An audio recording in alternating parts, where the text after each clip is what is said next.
Good morning, everyone. It's 10 a.m. here in Vancouver. Welcome wherever you are. And this is my beautiful friend sitting beside me. Friend first, I always say. Carmel, Amit. There's so much to share personally of my connection to Carmel, but I'll start with how we met. Michaela, my daughter, was and still is doing auditions and castings with Carmel, and through Carolina Turek. Good morning, everyone. Welcome. They keep arriving. Covet. Yes. Yeah. Married. Yes. Thank you. Yeah, I know she's known as that. Yes. It's like etched in there. And so Carolina, photographer, beautiful friend of ours. Beautiful woman. Yes. Introduced Michaela first to Carmel, and I would drive to auditions and castings, and Carmel would come to my car and peek in and say hi, and I was like, hi Carmel, and then a few times she'd come in closer. When are you coming? When are you next? And I would drive away and I would think about it, and I would be like, why are these women hounding me? Well, because Carolina did too, right? She did too, as I stated in my post. Mm-hmm. Oh. And so Carolina first encouraged me, and through my headshot shoot with her, and it put a bug in my ear. And then, just meeting Carmel, your energy, and how you gently but assertively gave me that courage and confidence. I was like, okay. So I messaged Carmel probably after the third time you kept peeking in my car window. And I said, send me the information. For the classes. For these workshops that were in Carmel's studio here, and I'll explain. But I'm just introducing how we met. And from there, it was a friendship first, Carmel. Absolutely. A long-term friendship for me. And so I took first a monologue class. I think you came to the audition class first. Okay, it's monologue or audition. Did like 4 weeks of it. Right. And then popped into the movement and voice work. Yes. And it's presence work and right. So my experience with acting, elementary school and high school, Broadway theater. No acting background. And always interested, always curious. And so I just said, I did feel like I was at an age where, does this make sense for me? But Carolina said to me, what have you got to lose? Carmel, there's a need for every age in this industry. So I came to the classes, monologue and the movement, the unbound. The unbound actor. Yeah, and that one really, I was connected most with that one. It's movement. It's getting into your body to express yourself, and then feeling that confidence through your voice, through the movement. I'm creative. I've always been creative through my hands, through playing the piano. I have a singing voice, and I'm an interior designer. I teach movement. The aspect that was missing, that I was saying to Carmel yesterday, unlocking my voice assertively and confidently. I never ever thought that I would be doing Instagram Live. Mm-hmm. When did that start then? July. Oh, I didn't know that. Okay, cool. Yeah. Interesting. Okay. After you. Gotcha. I didn't know that. Does this make sense? Yes. Cool. Very cool. So, here we are. And now I'd like to introduce my beautiful friend, but this is how we met. And can I add that? So it was actually Carolina who, on a phone call, was like, "Oh, there was something in between me and you." Yeah. She was like, "Get her in there. she expressed interest, but she's like, oh, I don't know, and like, and, Very, and I think we both, no, not that, just like I'm focused on my kids, like, you know, like this, my life is full, I'm very busy. And to be honest, like, and she just was like, oh, I think she just wants to be in that space, and so that's why I peeked my head in. It didn't come out of nowhere completely. It's not like I would, you know, Carolina. But then I just want to add that, like, acting or not acting, like, I always see that particular class is valuable to people, regardless. And a lot of my students will say, like, I think everyone should take this class, and I'm like, yeah, I agree, because it's a place to sort of like take off layers and get closer to yourself. So yes, it's very, very valuable to an actor, but also just to a human being. So anyways, I just wanted to share that little piece, because 100% to every human being. And I will get into that further. There's a question directed to me, how this has helped my practice immensely as a person and a teacher. But we'll talk about that. So Carmel, I want to say that she's one of the most creative women I know. And I know a lot of creative women in my design world and so forth. But I mean, from a complete mind, body, soul perspective, you are fully connected. And I love that about you. So, and that's all holistic based to me. You're creative, and you're bold. You're intuitive. She is unapologetic. She will call out your Carmel will call out my BS in an instant. We were in a monologue, and I think it was The Notebook. It's emotional. And she says to me in front of the class, in this beautiful space, Natasha, how are you feeling? And I go, fine. And you said to me, what is fine? And I said, I'm fine. And you said, BS, you're not fine. What are you feeling? I said, I am not fine. And you said, show me what not fine is. And I started doing rivers and getting deeper into the exercises she teaches. By the end of it, I was not fine, and I was rolling on the ground and crying and expressing this monologue the way it should have been expressed from the beginning. Permission, yeah. And just feeling safe. And then afterwards, she said to me, it's okay not to be fine.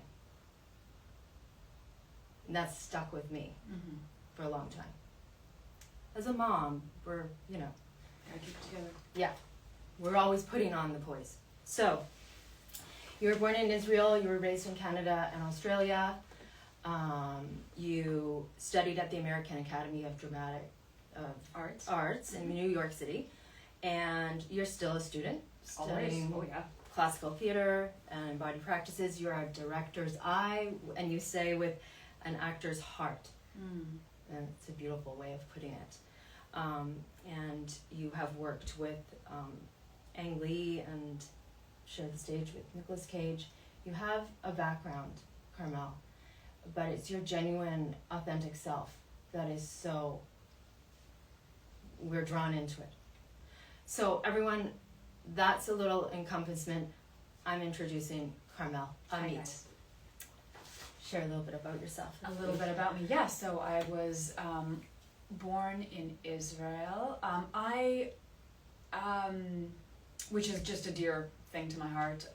Neither here nor there for our conversation, really, but I think I knew I wanted to be an actress from a very young age. At 6 years old, I declared I was one. However, I was never exposed to theater or acting. That wasn't where my family's background was coming from, so I actually don't know where this came from.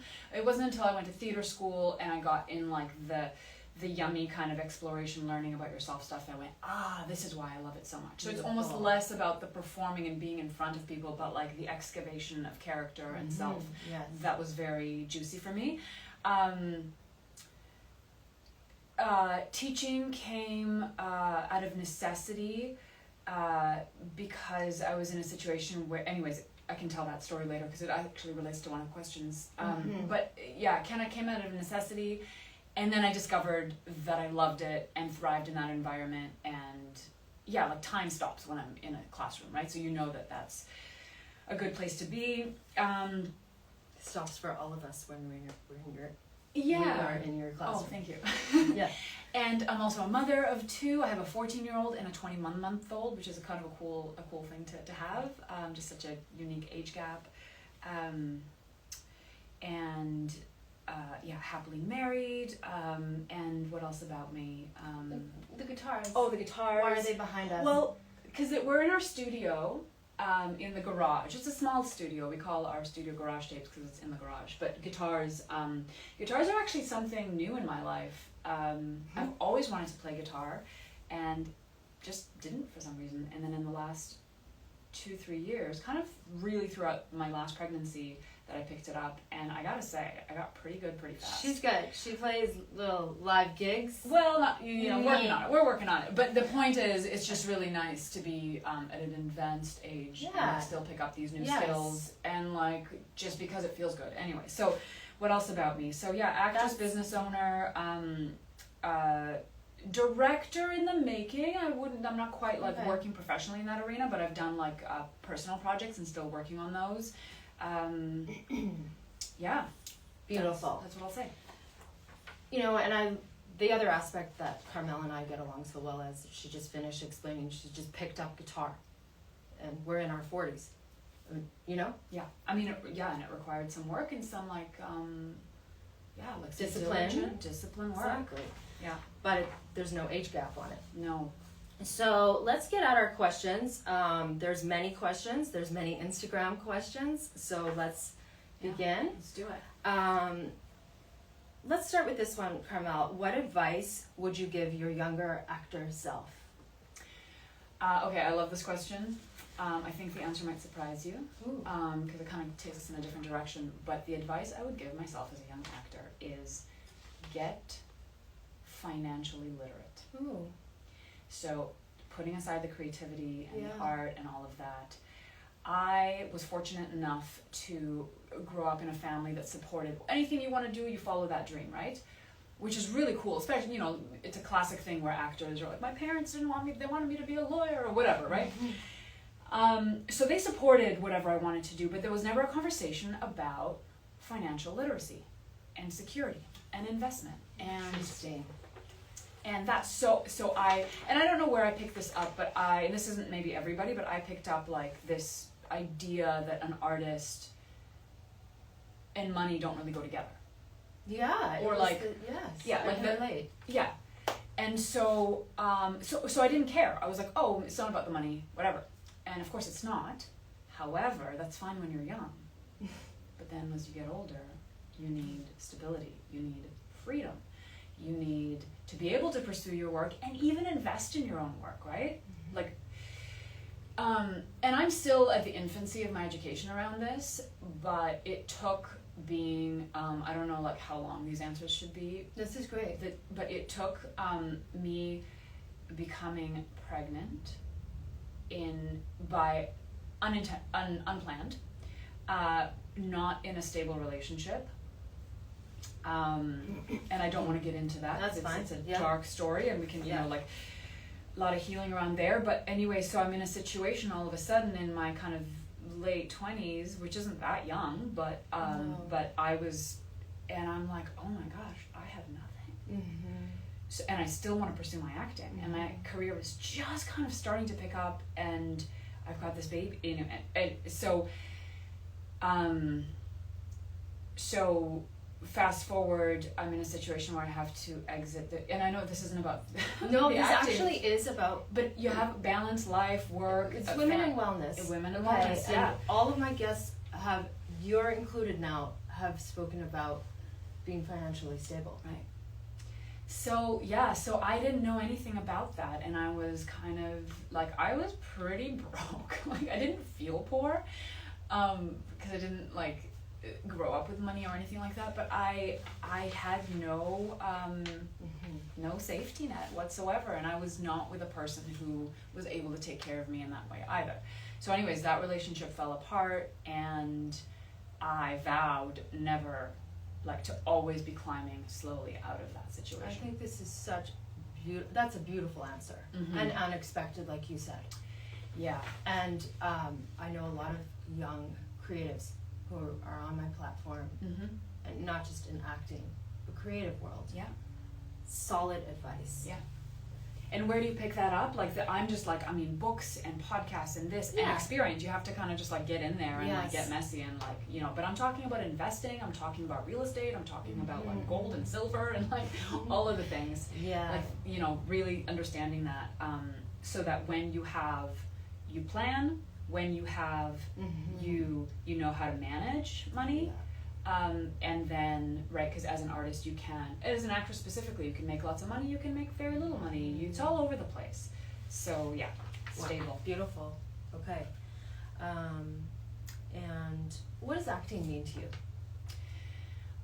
Yeah, so that's what I had discovered when I went into the theater school for the first time, when we got into, you know, the messy kind of creative rooms where the process of learning yourself is. And I remember thinking in that moment, like in that time, like I was very fascinated with how we would decipher character and like backstories and understand, right? But in order to understand them, you have to understand yourself. So for me, acting serves as a like maybe a mirror or like a figure eight relationship with myself via these projects, via these stories, via the classroom environment, where you are peeling off layers. So, and I said to myself, like, wow, if I as a performer can like craft these characters and make them who I want them to be, well, I can do that about myself. I can be who I want to be, and that can be as shallow or as deep as you want it, right? Like anything. And it doesn't mean it's like a quick thing.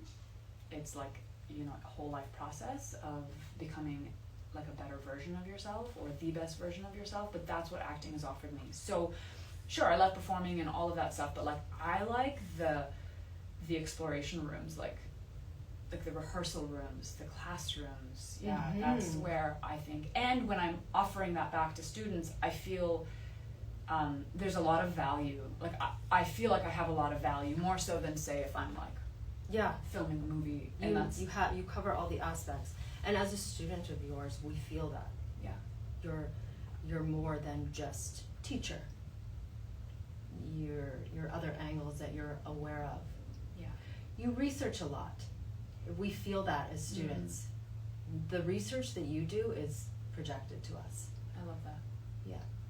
And I sometimes almost don't like the word teacher. Yeah.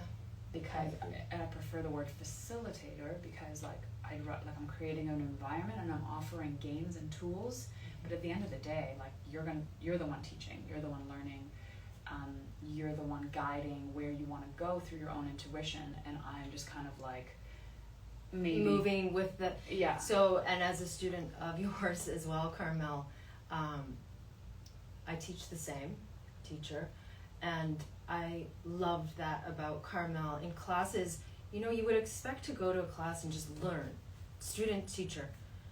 Carmel would sit at the end of classes, she does this, and we talk together, and you bounce off of things we share too.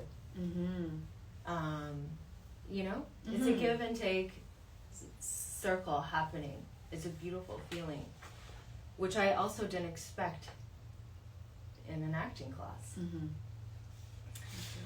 So, okay, what do you hope to achieve when a student like myself comes to your class and then our workshops are done? What is your desire and hope for me as a student? I think what you said you got out of it. Like, I want to offer like fertilized soil for you to grow in. So it's like, I've had students come back and say, I started your class and all of a sudden like writing is just pouring out of me. And I'm like, what? I'm not a writer. Like, I didn't know that. But you or like another student recently said, what did he say? He said like, I mean, I think he was like, it's like, like I don't even know if he had words, but he was like, I'm just like firing on all cylinders, and he was he is this amazing, much older man, like much older than I don't even know how old he is, but that was unique. I want my students to learn themselves and get better at themselves, and each student brings their own thing. Like not everyone's going to learn the same thing. Like I've got 19-year-olds and 60-year-olds in there. Like everyone's at a different stage, so they're going to need different things. And what happens in my class is that you come up against your own. You called it BS, which I'd love to like adjust into just like, you know, because it's not BS. It's real stuff. The truth. It's the truth, and it's painful, and it's or it's beautiful, or it's like all of the things. It's whatever is present in the moment. In the moment, in your life, and where you're at. And so you come up against that stuff, the stuff that you're afraid of, and you're like, and you get it to make a choice. Like, do I want to move through that, or I'm not ready? And sometimes people aren't ready, and I don't push either, because I do think it's like your prerogative to like step into that. I mean, I push a little, but by the end, I feel like we all got to the place where you wanted us to be. Right. It took a bit of time for some more than others, but we got there. And you'd get there faster if you were to take the class again. You'd be like, oh, I'm comfortable, like being in this uncomfortable place. And it's not even where I wanted you to be. It was like, I don't know where you're going, or I don't know what's under there. And I don't even get too personal, because I'm like, it's not a place for you to like. No, you don't get personal. It's therapeutic, but it's like, I'm not a therapist. I'm certainly not trained as a therapist. But like, it's a very therapeutic space, and I don't need the dirty details. Like, you know. You do know. Yeah. And so to wrap all that up, I would say trust. Like I think it's a space where self-trust, intuition, listening to self. Like I keep working on that as a woman. It's like, well, we all need to work on that, but as women, like, absolutely. Trusting your gut instinct, knowing that you're right, or at the very least being open enough to like test it out. Be like, let me see. Okay, and that's something else that Carmel taught me. Test it out. That's a really big phrase there. You think it's small, but test it. Go to the place that scares you. Push the edges a little bit. See what happens in that area. Yeah. And when you're someone who teaches that to other people, it's a self-reflection. Yeah. When you. So okay, self-trust. I'm constantly learning. When we're giving a gift, we are constantly learning. How are you constantly learning? In my classrooms? Yeah. Same as when I'm I mean, one beautiful piece of advice I read in an essay by Anne Bogart, who's a theater creator in New York, and I've probably brought it up in class, is she says, you cannot hide from your audience.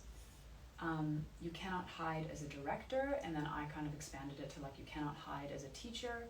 So people see everything, and sometimes people don't intellectualize or fully understand, but we feel with our bodies, right? And so we respond. And so if I'm in a classroom and I'm like trying to get something and I'm not getting, and I'm like, oh, like they're not, I go, oh, okay, well, like, okay, for example, I want you to just slow down and like regulate and like listen. Then I don't know if this is a good example, but and I'm not getting that, and there's just like a heightened or it's airy or it's like tense, then I immediately like, okay, well, I need to bring that into the room myself, right? So that's kind of like what I'm learning constantly and navigating, and then I take it into my personal life, because in the classroom I'm like my best self, right? Like you're not my kids, you're not my husband. Like, so then I go like, okay, can I like carry this into my life? Of course I don't always.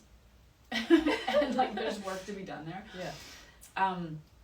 But my classrooms offer me a lot for my personal life. And I have to say, like, I don't want to sound like some kind of like perfect angel, right? Because that is exactly like where I go like, oh wow, like I can navigate this so well for you guys, and then when I'm faced with my own edges and my own stuff like that, how can I then facilitate that for myself and show up better.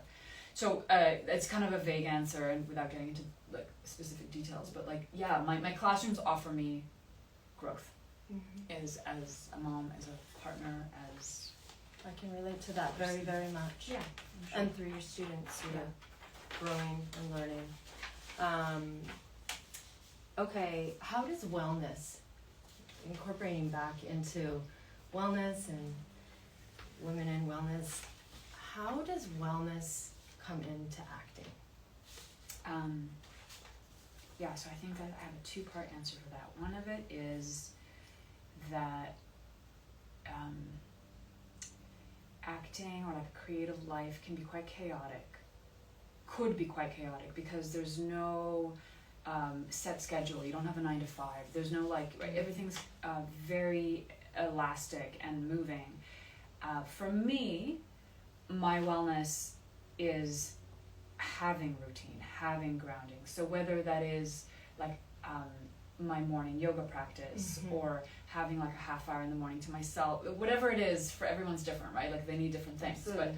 But knowing what you need and like doing your best to get that, it's tricky in this day and age. We're such busy people, but like, so that part keeps me grounded and on track.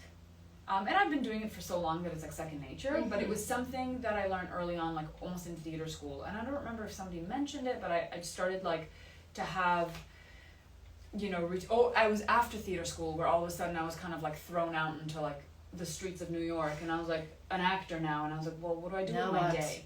I work at the rest, so structure. Eating, for me, eating well and having exercise, listening to my body and what it needs. I know you know all about that. Feeds into that listening and trust, right?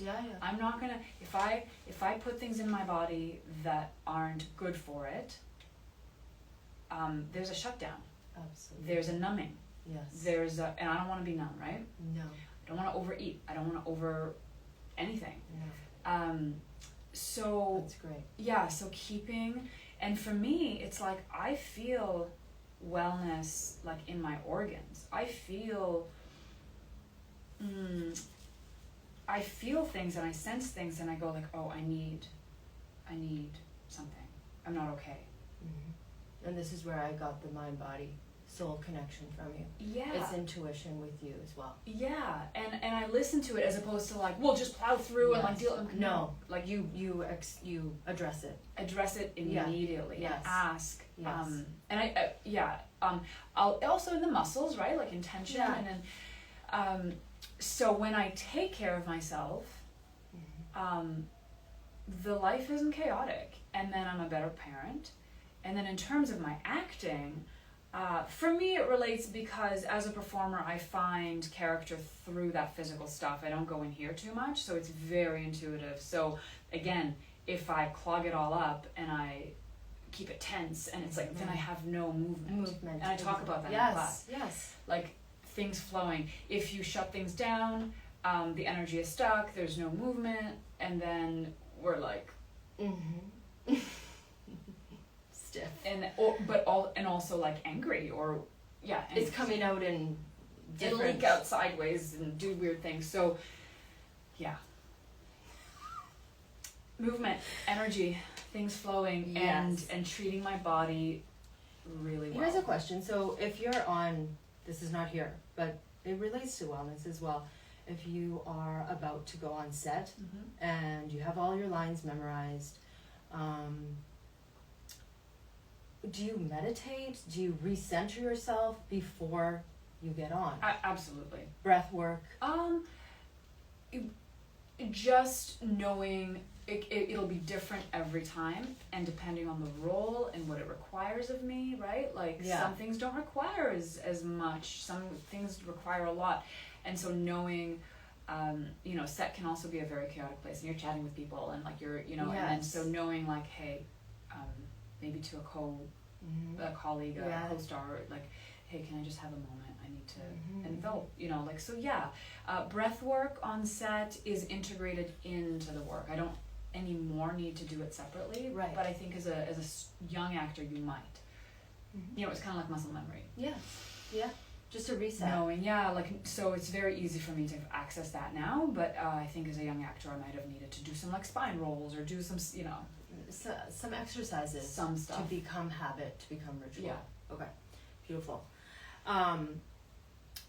There's some Instagram questions here, and one of them was directed at me, how has acting expanded myself as a person and also as a wellness teacher in movement? I would say that I sort of tapped into that earlier in that I'm a creative person and all of my senses were always used to the max, except this. And when I first started, welcome everyone, we have some new friends that are jumping in. So when I started this class, and Carmel, I think you can attest to this, my voice was even a little different from when I ended the classes, right? Just more heightened and protecting, right? Still have that higher pitch. Yeah, exactly. Tight. And I could sense that about myself. By the end, it was back to this voice, my real voice, my real self. And so, from a personal perspective, this is not acting classes to me anymore. The word acting, as we asked you, what does it mean to you? It was something before. I don't even know what it was before. And now it's something else. It is being myself. Yeah. Which is the opposite of what I first had as a description. So, personal self, just being comfortable. It's okay to be okay, or it's okay to be not okay. As a teacher, I took these exercises specifically, rivers, going into different corners of the room, feeling emotions, and allowing and giving permission to my students to do the same through Pilates and yoga movement. It's very ritualistic and very theoretical otherwise. And when you teach people movement, they feel that they need to move only a certain way, the way that I move usually, because my body has been moving this way for so long. I need to look like her.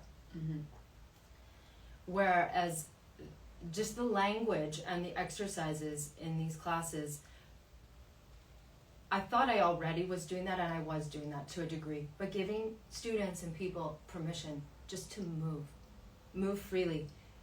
Yes, there's alignment. Yes, there's fundamentals that need to be in place for safety, but just let your body move. And there's like wisdom in your body, and if you allow, like when you watch little kids, like really small children, they let stuff move. Yes. If they're allowed to, and it stops at a certain age, and like we start to, compartmentalize. Yes. But yeah, like there is wisdom there that you just need to like let the body tell you what's going on. So, I mean, I could keep going on, and how these classes helped my personal life, and my teaching Keep going world. Next time. There's only so much time. Okay, so that's a little tidbit of, how this has changed my life. And then there was a question, Carmel, this is interesting, maybe you have something to say here. Memory. Oh, memorization. Yeah. There's an Instagram question on memorization, and do you have any tips on memorization? Sure, like if it's directly related to like getting an audition done, get up on your feet and do it in the space with the blocking, or even if it's not set blocking, because I work very loosely sometimes. Get up on your feet. So sitting down and just reading the words and thinking that you're gonna like stick them in your head, you can, but yeah, up on your feet. See the people you're talking to, like have all, does that make, so I don't know if that question came from somebody who's in the acting industry, think so. Or like as a child. Yeah. but if that's the case, if someone's like actually actively auditioning for film and television, that would be my answer. If you're talking about my class, the answer is a little bit different, but maybe I don't need to answer that. No, because as you know, you're not blocking things and setting them in my class. But what you said, walking around, and that's even for students who are memorizing before a test the next day, a little bit moving around. Not just moving freely for this though, moving as the character would be. So when you're talking and like, what do you like? Because it's a muscle memory thing. So like a word and a gesture and so it's more about that. Then of course, yes, like you could, if you're doing a monologue for my class, I think it's great to rehearse it while you're washing the dishes or in the shower or I would take my dog for a walk, and I had my phone with my monologue there, and I would just be looking at it as I was walking. Open your eyes, see the trees, like make connections. Your brain will make connections for you, and you'll go like, oh, that's what that line's about, or whatever. So, we did get deeper. Then Carmel teaches movement with the script, and so I was doing your exercises, rolling around, going in corners, the rivers. Yeah. As I was memorizing. At home. Yeah. In my own space. Sure, absolutely. Yeah. Yeah. But that's not an answer to someone who's has a kid auditioning. It's different. Yeah. Another question is, a lot of these auditions now are virtual. Mm-hmm. And all of them. Yeah. Almost. And in modeling it is as well, and in acting. So what is your suggestion? What are we trying to achieve? Right. So I guess, I think that the way I saw the question written in advance was like, what are directors looking for? Yeah. What are we trying to achieve? So I don't know. I don't know what directors are looking for, because there are millions of them out there, and they all probably want a different thing. That is, did something happen over there? Oh. It's fine. We're good. You're good. Actually, I'm checking the time. We're good. We're good? Okay, yeah. So this is this is a bit of a several piece answer. So what are people looking for? They're looking for the right person to play the role, but they may not even know exactly what that is. They might have an idea. So that isn't something to really worry about. Mm-hmm. What you should be looking for if you're auditioning for actual film and television roles is like authenticity, and the more of you can put in there, like people are like, well, what? Oh, the person's like, and it's tricky. I can't really it's experiential. You have to be in my studio to like work it out. It's hard to explain, but like they just want you, if they want you. They might not want you. But if they do want you, then they just want you. Whatever that is, right? You through the character, what you bring to it. That's a very broad thing to say, and easier said than done. Mm-hmm. And that's why we study and we train, because it is not that easy to be yourself, especially when the camera turns on you. How am I? Am I pretty? Like, what's all going that on? What's going on? So that's the short of it. But as far as like what they're out there looking at for, who knows? She just said it, everyone. Who knows? Who knows? They just want us. They just want you.